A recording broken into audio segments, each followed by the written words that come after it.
Hi everyone, once again I welcome all of you my YouTube channel Independent Learn Education। हम अपनी lecturer education की preparation series में आप सबको welcome कहते हैं। हमने फ़िलासफ़ी का चैप्टर स्टार्ट किया हुआ है जिसके अंदर आज हम अपने फ़िलासफ़ी के लास्ट टॉपिक को डिस्कस करेंगे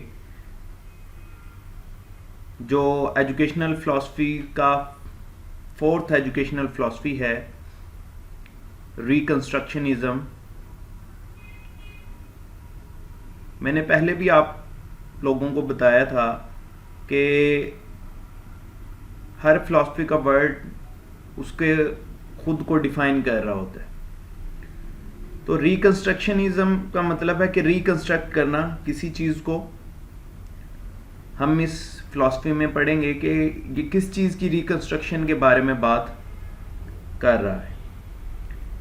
it is also called social reconstruction. तो इससे पता चला कि ये सोसाइटी की, सोशल की, कल्चरल की रिकंस्ट्रक्शन के बारे में बात करता है।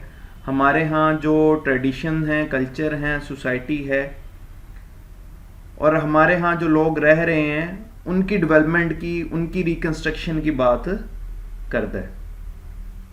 तो रिकंस्ट्रक्शनिज़्म के अंदर हम क्या करेंगे कि स्टूडेंट की मदद से अपनी सोसाइटी के जो प्रॉब्लम हैं, इश्यूज़ हैं, उनको डिस्कस करना और उसको रिकंस्ट्रक्ट करके एक आइडियल सोसाइटी या जस्ट सोसाइटी बनाना। It emphasized on build a just society, यानी कि ऐसी सोसाइटी हो जहाँ सबके लिए इंसाफ हो, इक्वलिटी हो, इक्विटी हो।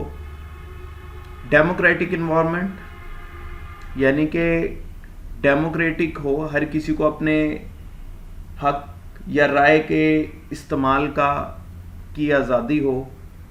सोशल रेवोल्यूशन पे जोर देता है, सोशल प्रॉब्लम और रिफॉर्म्स। ठीक है, अब सोशल प्रॉब्लम्स को भी डिस्कस करना और इसके बाद इसकी रिफॉर्म्स, इनको सॉल्व करने के लिए जो रिफॉर्म्स करने हैं उसको भी डिस्कस करना है। इसमें ये फॉर्मल और इनफॉर्मल मोड ऑफ एजुकेशन दोनों को ही डिस्कस करता है, क्योंकि फॉर्मल एजुकेशन में बच्चा जब पढ़ता है तो उसकी जो डेवलपमेंट है एक फॉर्मल तरीके से बेहतरीन होती है, लेकिन जो लोग फॉर्मल इंस्टीट्यूट में नहीं जा सकते, इनफॉर्मली अपनी एजुकेशन को कंटिन्यू करते हैं, तो वो भी सोसाइटी के लिए बहुत ज़्यादा क्या होते हैं, इम्पॉर्टेंट होते हैं। Because citizen are most important element for a just society.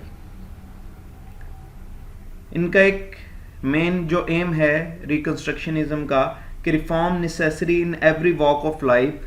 ये वाला जो फिक्रा है ये बहुत दफ़ा पीपीएससी के एग्ज़ाम में आ चुका है कि reforms are necessary in every walk of life, यानी कि हमारे यहाँ जिस चीज़ का भी हमें एक्सपीरियंस होता है उसमें वक्त के साथ साथ रिफॉर्म्स होना क्या है, बहुत ज़्यादा ज़रूरी हैं। अगर रिफॉर्म्स होती रहेंगी तो उसके अंदर जो हमारी मतलूबा नताइज हैं वो हमें हासिल होते रहेंगे, अदरवाइज वो क्या हो जाएगी, एक ओल्ड ट्रेडिशन या ओल्ड कस्टम बन जाएगा। अब हम इसके करिकुलम को डिस्कस करते हैं। तो जैसे ये सोसाइटी को डिस्कस करता है तो करिकुलम भी इसका कैसा होगा, जो सोशल इश्यूज से रिलेटेड हो और उनके सोल्यूशन से रिलेटेड हो।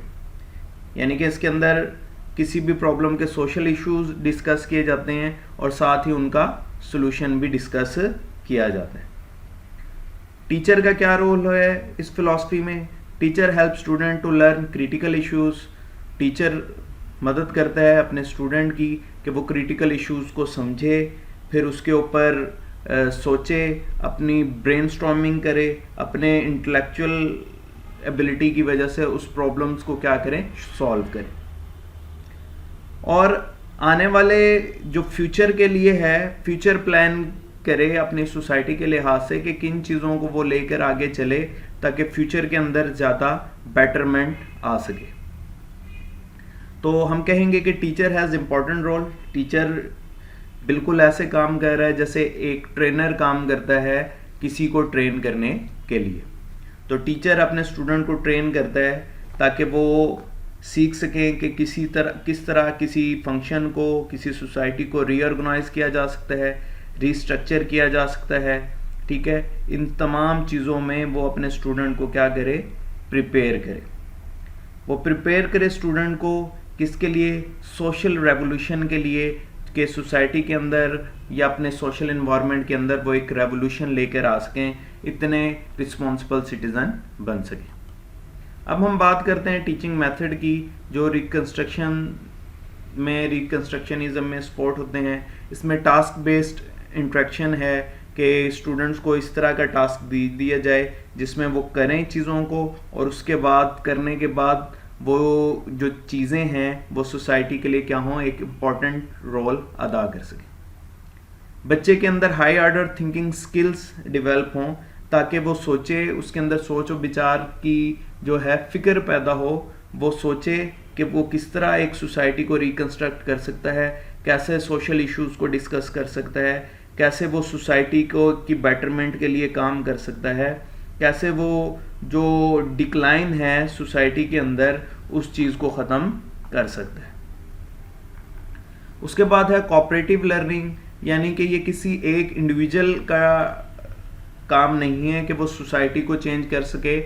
इसके अंदर हमें दूसरों की कोऑपरेशन का होना भी बहुत ज़्यादा ज़रूरी है। तो टीचर इस तरह के टीचिंग मेथड अपनाए रिकंस्ट्रक्शनिज्म के अंदर कि वो स्टूडेंट्स के ग्रुप बनाए, ग्रुप बनाकर उनको एक दूसरे की कोऑपरेट करते हुए चीज़ों को अंडरस्टैंड करें और चीज़ों को दोबारा रिकंस्ट्रक्ट करें। तो इसके अंदर जो कोऑपरेटिव लर्निंग है, ये टीचिंग मेथड बहुत ज़्यादा इम्पॉर्टेंट है। इसके जो एक्सपोनेंट रहे हैं उनमें ब्रेमल्ड है, काउंट्स हैं, फ्रेरे। तो इनका बहुत ज़्यादा जो है काम रहा रिकंस्ट्रक्शनिज्म के अंदर। जो हमारे काउंट्स हैं, ये जो सेकंड नंबर पे इनके एक्सपोनेंट हैं, इनकी रेशियल और क्लास डिस्क्रिमिनेशन के ऊपर बहुत ज़्यादा काम है, पॉवर्टी के ऊपर बहुत ज़्यादा काम है, और अनएम्प्लॉयमेंट के अंदर भी बहुत ज़्यादा काम है। तो आप ये देख सकते हैं इस पिक्चर के मुताबिक भी कि लोग कैसे सोसाइटी को रिकंस्ट्रक्ट करके एक बेस्ट या बेटर सोसाइटी बनाने के लिए कोशिश कर रहे हैं। आई होप आप लोगों को आज का टॉपिक समझ आ गया होगा। कल हम अपने न्यू टॉपिक के साथ इंशाल्लाह हाजिर होंगे। हम अपने मोटो के साथ एंड करते हैं, learn and lead the world independently. Subscribe my channel. अगर आप इसमें कोई चीज़ ऐड करना चाहते हैं तो काइंडली कमेंट में लाजमी लिखिएगा, और अपनी कीमती आरा से हमें आगाह कीजिएगा कि आपको कैसा लगा आज का हमारा टॉपिक। थैंक्स।